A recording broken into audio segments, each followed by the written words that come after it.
Hey Chris, my man, it's so nice to have you on the show today. How is it going? It's going great. Thank you so much. I appreciate you having me on today, and I look forward to a great conversation. Beautiful, me too. And you see, I'm quite excited to have you on the show today, Chris, and thank you so very much for being here. And you see, oftentimes I love to thank my guest for two things, and I do this so often to the point where it has become my anthem. So, firstly, I want to say thank you so very much, Chris, for investing in yourself. You see, you are on this platform right now because you did invest that in yourself. And oftentimes, my man, I love to make reference to the amazing mango tree. To say, Chris, some couple of months back, I was on a particular road, and just by the roadside, there was this very tall, unattractive mango tree. And I used the word unattractive because the mango tree's got no mangoes on it, and the leaves were all dry. So I just walked past it and I went my way. But you see, Chris, just recently, I was on that same road, and this time around, a lot's changed about the mango tree. The mango tree caught my attention pretty good from a distance, and immediately I got the urge to move so close to it, of which I did, and it wowed me. Because now the mango tree's got a lot of mangoes on it, beautiful green leaves and healthy branches, and not just mangoes, and I'm talking about ripe mangoes. It was such a lovely moment that day. I was so excited. Here is my point. The fact that you dedicated your time, energy, and resources to becoming the amazing Chris that you are today, that alone has made it really impossible for me to skip you. And that's why you got the request from me to be on the show because I was attracted to the fruit of all that you're doing. Your philosophies, your insight, the impact your work is having, how you're offering your solutions, these stuffs are amazing. And just before you got the text from me, yeah, man, I said to myself, I've got to benefit from those beautiful things Chris is doing. Not only me now, but even with the audience. And here we had a day with the amazing Chris. So thank you so very much for doing that yourself. And secondly, thank you for saying yes to the invite. Because if you had said nope, there was nothing Elisha could do about it. Thanks so much, my man. It is absolutely my pleasure, and thank you for the kind words. Yes, I think it's so important to invest in yourself, and I think sometimes we get mixed messages about that. If we invest in ourselves, is that being, egotistical? Is that being selfish? And I think, I think of, if you've been on an airplane and they're giving the instructions for the oxygen mask, they say, put it on your child first, or put it on yourself first so that you can help your child, right? And I think it's a very similar type of thing where in order for us to be our best selves in the world, we have to, first of all, really take stock in ourselves, which is challenging to, look at ourselves with objectivity and be able to say, this is where things are working, this is where things are not, this is where I should invest. And then I think the second part is to spend that time investing in yourself, learning, being curious, interacting with other people, and investing in your education, those types of things. And I think so often we don't take enough time to do that. And as I always say, and I think will be very relevant to our conversation today, you have to feed the tree. You can't just eat the fruit, right? And as Hmm, your analogy goes as well, if you don't feed the tree, there's not going to be any fruit, right? There'll be that's no so mango. true. That's so true, and I got that. Thank you for that. So, you see, I'm quite excited to have you on the show today, Chris, for some reasons. Firstly, my interest in knowledge seeking. I believe in order for one to transition from a terrible situation to that of a beautiful one, I believe it takes the application of knowledge, quality information, and not just knowledge now, but the application of it. And you see, Chris, ever since I discovered that light in the Hebrew means knowledge and darkness means ignorance, I've been so keen to knowledge seeking. Why? Because I do not want to remain in the dark.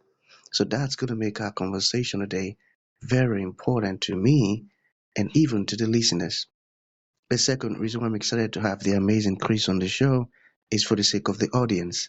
They say, Chris, we live in an age where information is as abundant as grains of sand. We've got a lot of information flying out there. So these folks trust me for quality, eye opening, and very important information. of which I am totally convinced that our conversation is going to be insightful and impactful. So, for that reason, Chris, my man, let's get started with your introduction. Talk to us about your personal or your professional journey, because right now we are so curious. We want to know how Chris got here. Then, afterwards, I've gotten some beautiful questions for you. Okay, Chris, over to you. Great. Thank you so much again.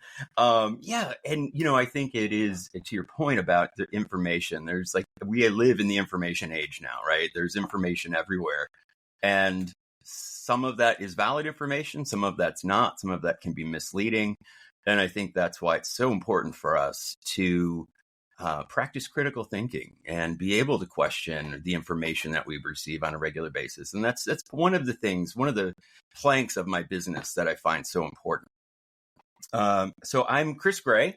I'm a clinical psychologist by training. I finished my doctorate many years ago. And as I was finishing my doctorate, I realized I didn't love being a therapist, which is what I had trained for so long. And so I had to find some other avenues to really express my love of psychology and understanding how people think and the curiosity that I have about people.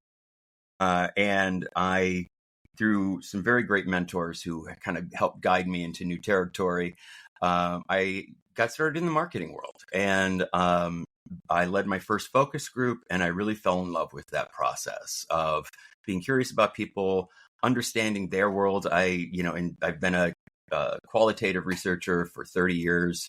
And, what I love about that is I get to ask a lot of questions. I get to kind of parachute into other people's worlds and understand how their world is working and what what their perspectives are, their likes, their dislikes, their challenges, their aspirations. And that is always inspiring to me, always. And I've been doing this for 30 years. I've never been bored a day in my life. I'm a consumer psychologist. I've been working, primarily worked in agency world for 20 plus years. And about 7 or 8 years ago, I decided to go on my own and start the Buycologist, which is my company. And I'm a consulting agency. It's primarily me. And what I do is I work with sales and marketing teams to help them turn really deep, authentic psychology principles into smart strategy. And one of the core things that I do, in addition to consulting, I do keynote speaking, I do workshops and seminars, master classes. All of them are a deep dive into consumer psychology and how you can apply that in a way that is not only very effective, but also ethical. And you won't, have to look at yourself in the mirror and feel bad about it. Because I think there's a lot of bad psychology out there. There are a lot of marketers in particular who treat psychology as a bag of tricks that they can kind of pull out and use to trick people into buying something. And that is what I'm up against, really. My purpose of my organization is to elevate the role of psychology in the business world, to make it a force for good, and empowering leaders and teams to be able to influence customer behavior without feeling gross about it. So doing it in a way that is not only feels good, but is actually more effective than trying to use a bag of tricks. Beautiful. And that's a fantastic one you're doing, because it's a very important one, getting to understand how all of the stuffs work. Okay, so I've got some questions here. All right. So let's begin with this one first. What are some common myths that hurt sales success? You got that? Yeah. Yes, absolutely. And this is part of my purpose. I do a lot of myth busting when it comes to consumer psychology. And I do that because, it's like having a GPS system, right? If your GPS system is updated with the most recent and valid information, you're going to be able to get to your destination quickly and easily. But if your GPS system is out of date, it's going to make it that much more difficult to successfully get where you want to go. And so, that's one of the reasons, and the primary reason really, why I do so much myth busting is I want my audiences and my clients to have the most recent, up-to-date, valid information when it comes to the psychology of their customers. And so, there are a lot of myths out there. One that I, feel very strongly about is the idea that consumer psychology is about tricking people into buying things they don't want. It's probably the number one question I get when I tell someone I'm a consumer psychologist is they'll say something to the effect of, "Oh, so you trick people into buying things they don't want?" I'm like, no, that's not what I do. And I used to hate that question, but now I love it because it allows me to really talk about my purpose. I think as marketers, we are sophisticated enough, we have the tools to be able to get anyone to buy something once. And you can do that. You can make that your strategy. Just, trick people into buying things once. But here's the problem with that. Think about your own experience of a time when you felt coerced or tricked into doing anything, but particularly buying something. And you realize a little bit later, like, oh, I really didn't need or want this. And the salesperson was really pushy. And, I just felt like I was coerced into it. That's not a good feeling. That often results in a sense of resentment, anger, frustration. And if that continues, it can also lead to avoidance. And if you're a brand and that's how your customer base is responding to you, you've got a whole big bag of problems right there. Because anytime you're in a situation where buyers are avoiding you, that's really hard to make a bottom line work for you. And so what I do is I use psychology as a way of deepening customer relationships for my clients and my audiences. I help them to see how you can actually employ it in a way that doesn't create resentment or frustration or anger, but instead deepens relationships with your customers, makes them more engaging, more interested in your product, feeling like they are part of your brand and your brand is part of their life. That's really valuable because when customers feel emotionally invested in your brand, they trust you, they are much more likely to buy again, to buy more frequently, to buy more, spend more, and to sing your praises online and to their friends and relatives. And so that is a much more effective way. In fact, research has shown that customers who are emotionally engaged in a brand have a 300% higher lifetime value to those brands. And so this isn't just about, being ethical or being nice. Yes, I want to be able to look myself in the mirror in the morning. But it's also about being more effective and finding ways to go beyond just that one and done mentality of like, let's just get them to buy something once and we'll worry about the rest later. Because when that happens, now you have to go out and find new customers and find new customers and new audience and new people to trick into buying something because the old ones are falling out because they don't want to be tricked. Versus having customers who trust you, want to be part of your brand, want your brand to be part of their life. It's much more effective. And so I think the idea that you can use consumer psychology as a bag of tricks, yes, you can do that, but I don't recommend it because it's just simply not as effective as thinking about long-term relationships and building those. One of the concepts that I talk a lot about, I have a newsletter that comes out once a month, and I do a deep dive into a particular aspect of consumer psychology each month. And one that I recently wrote was on this idea of resilient relationships. And I encourage my readers, my audiences, build resilient relationships with your customers because those are going to be far more profitable and far more rewarding to you and the buyer than, thinking in the short term. And I define resilient relationships. If you think about any relationship, right, between people, friends, family, whoever that may be, the principles are very similar. You need to build trust. You need to build authenticity. You need to build a two-way communication. Those are things that are very important between brand and customer as well. And when you're able to do that, you build what I call resilient relationships. And there are really some key factors, aspects of resilient relationships that make them particularly attractive for marketers. First of all, they're familiar. So you understand the person and they understand your brand intimately. It's one of the key things that I always talk about is building your empathy for your customer. the better you can walk in their shoes, the more familiar you are with their lives, their challenges, their aspirations, the better you're going to be able to provide products, communication that is relevant to them, that is meaningful to them in some way, and helps them in their lives. And so they're much more likely to pay attention and to purchase.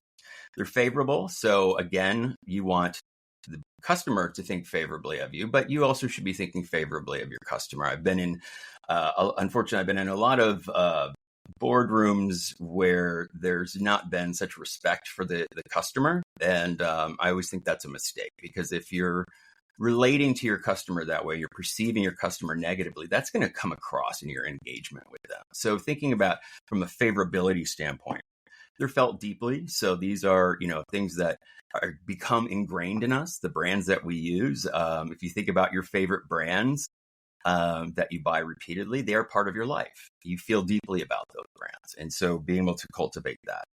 They're faithful. So any good relationship, of one between brand and customer is one that's faithful. The customer, you want them to be loyal and purchase from you, but they also expect you to be faithful to them and be true to your promises, be true to who you say you are, and not abandon that. And then lastly, they're forgiving. And this may be the most important aspect for when you think about brands or marketers, is when a customer is invested in your brand and they trust, they feel strongly about it, they're much more likely to be forgiving when you make a mistake. And we all make mistakes as people, as brands, as marketers.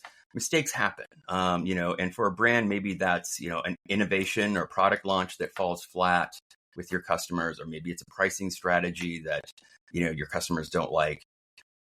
When you have a resilient relationship, your customer base is much more likely to be forgiving and give you the benefit of the doubt that either you'll make it right, you'll get it right the next time. They're not going to immediately run off to your competitors because they already have trust in you. They already have faith in you, and they expect that you'll do the right thing. And so, resilient relationships are really key to developing sales growth, business growth, and as well as just feeling good about what you do. Beautiful. So you've answered most of my questions, but we have just one left. Sure. All right. So how can sales teams learn to think more like their audience? Yeah. So this is where empathy comes into play, right? And, I have a 7-step process for influencing customer behavior without feeling gross, right?